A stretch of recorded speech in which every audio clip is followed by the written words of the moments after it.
Narito tayo ngayon upang matunghayan ang talaga ng mga nag-iinit, nagbabaga at napaka-latest na issue ni Ate Erica at ng kanyang pamilya.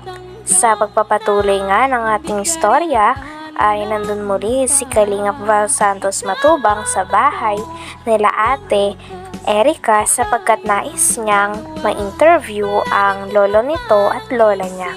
Sapagkat dahil nga sa away nila ay nagkawatak-watak na nga ang kanilang pamilya at galit na rin si Lolo Miguel kay Ate Erica. Kasalukuyan nga na kinikwento ni Lolo Miguel ang mga pinagdaanan nila kasama si Ate Erica nung bata pa sila at inaalagaan niya ang mga ito. Ano po, magsisilip dyan, kayo silip po. Malayo po din baga po sa yung paglusong doon na tapos may kahon. Oo, alam mo sila. Kaya niyo po na at malalawin niyo tayo dahil. So ito yung mahal ng tatay po, mahalin. Sige ating ipapalitan natin to. Ito po yung bahay po nila. Sa halip po, ito yung dapat itulungan. Noon, di ba? Next po kita yung Kalingap Podcast natin. Pero divert kay Erica yung tulong po. Kasi nagagaling at angel po yan. Yung napagdin, binabag yung Kalingap Rap. Umayaw po. Yung pala po ay nagapang na. No? Meron na silang usapan nila sila mo. At binawag. Kinikwento din dito ni Kalingap Val Santos Matubang ang bahay at ang itsura ng bahay ni Lolo Miguel nung iniwan sila ni Ate Erica. Dapat daw kasi mapaparenovate na ito at mapapatayuan sila ng bagong bahay. Ngunit may siraan nga na naganap at siniraan si Kalingap Rab kay Sir Jun A na sponsor kaya binawi ang pera na pamparenovate sana at pampagawa ng bagong bahay nila Kalingap Rab. Ngunit dahil din dito ay dumiretso na lang ang sponsor na pera sa kapatid ni Ate Erica na si Sheila May at ito na nga daw ang nagkokontrol ng pera kaya't galit na galit si Lolo Miguel sapagkat kung ano-ano ang sinasabi nila na mukha daw pera si Lolo Miguel at ang kanilang pamilya. Tulong po. Kasi nagagaling at angel po yun. Yung napagdin, binabag yung Kalingap Rap. Umayaw po. Yung pala po ay nagapang na. No? Meron na silang usapan nila sila mo. At binawi po yung pera ng 3 milyon na ibigay kay Kalingap Rap para pagawa ng bahay. Mga kaibigan. Yun ang gusto rin yung magawa natin. Pero sa mga pumagaibigan, binabago yung pagkakaroon. So, tingin doon sa lulat-lulat nila. Ano ba yan? Yun ay, kung ka pero kakinig, nag-proud sa ating video ngayon. Ano mga sabi niyo po? Yung mga sinabi nila. Hanggang matanda. Dito ako para tulungan po sila. Kasi nagtawag sa atin, chat, mag-text at pinapahingin tulong sa atin. Although sila po ay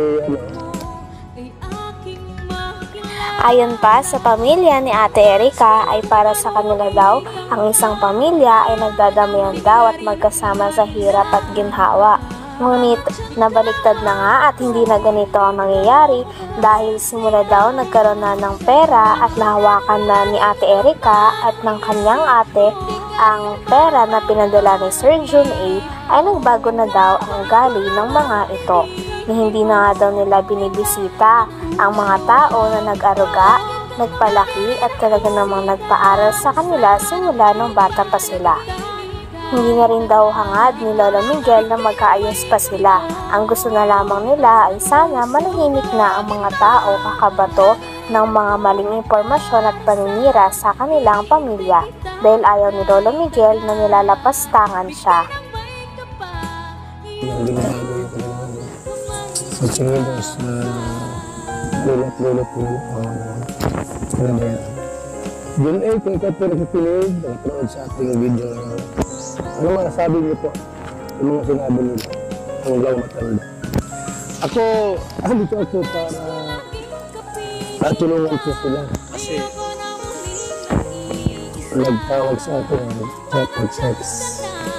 At yung tuhulong tulong sa atin. Although sila po ay, si Erika po ay nagka-problema.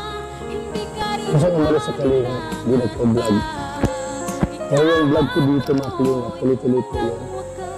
Kasi ang naka-scout dito ay si Rilo Malala.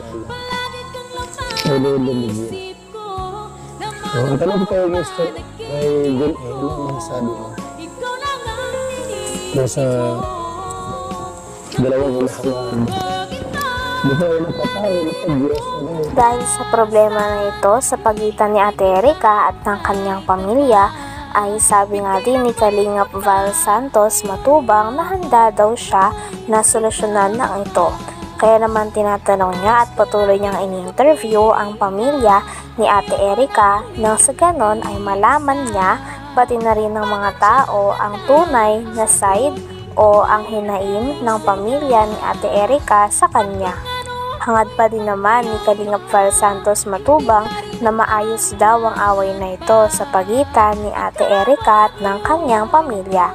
Dahil kahit anong mangyari ay hindi maalis ang katotohanan na lahat sila ay isang pamilya at magkakadugo lamang. Kaya pangit lang din na nag-aaway sila dahil sa pera at matatapos ang kanilang koneksyon dahil lamang dito. Dito mga Kalinga, tuloy-tuloy po yan. Kasi ang naka-scout dito ay si Rilo Malala. Ay Lolo Miguel. So, ang tanong ko kayo Mr. ay John A, ano ang masasabi mo? Nasa dalawang hinahangaan mo. Di ba ay nakatayo, nakag-Diyos na yun. Kasi lumiit ko. Huwag mong huwag mong konsultuhin yung dalawa. Hindi pa natin kareto, nag-birthday yung Lola, hindi na naman napadala. Pero sa pinto-pinto, sila may gastos daw sila sa birthday. Yung parang sa nabigyan na may birthday dito. Ano po? So, Sam! Paalam mo rin po ako sa may lupa. I-repair ko yung bahay ninyo, ano? Tapos ayos na ito yung problema. Sana, tay. Kung malamang Nagtanong pa nga si Kalingap Val Santos Matubang kay Lolo Miguel kung mapapatawad niya pa daw ba at paano kung humingi ng tawad si Sheila May pati na rin si Erika sa kanilang bahay. Sabi naman ni Lolo Miguel ay ayaw niya na daw talagang harapin ang mga ito sapagkat okay daw sana sa kanya kung iniwan na lamang sila. Ngunit hindi niya matatanggap ang panlalapastangan na sinabi ng kanyang mga apo sa kanya na mukha silang pera at parang mga gutom na aso. Kaya wala na itong balak makipag-ayos. Huwag mong konsultuhin yung dalawa. Hindi pa ako kareto, nag-birthday yung Lola, hindi na naman napadala. Pero sa pinto-pinto, sila may gastos daw sila sa birthday. Yung parang sa nabigyan na may birthday dito. Ano po? So, Sam! Paalam mo rin po ako sa may lupa. Para i-repair ko yung bahay ninyo, ano? Tapos ayos na ito yung problema. Sana, tay. Kung malamang magdala ko yung na Erika dito. Sila mo. Yan na po sa akin. Magtapos ka na? Pinires ko na po sa aking memorya. Magtapos ka na sa kanila? Kung sakaling bumalik, ano yung tawad? Tanggapin mo? Kahit na naglag. Masakit na sa loob, ano? Simple po sa ginawa lang yan. Kahit pag ikaw na sugatan, pero may pilat yan. Hanggang dito na lamang muna ang ating napakainit, nagtitrending at talaga namang mas nakakaintriga na issue ni Ate Erika. Maraming salamat sa inyong panonood. Hanggang sa muli. Bye!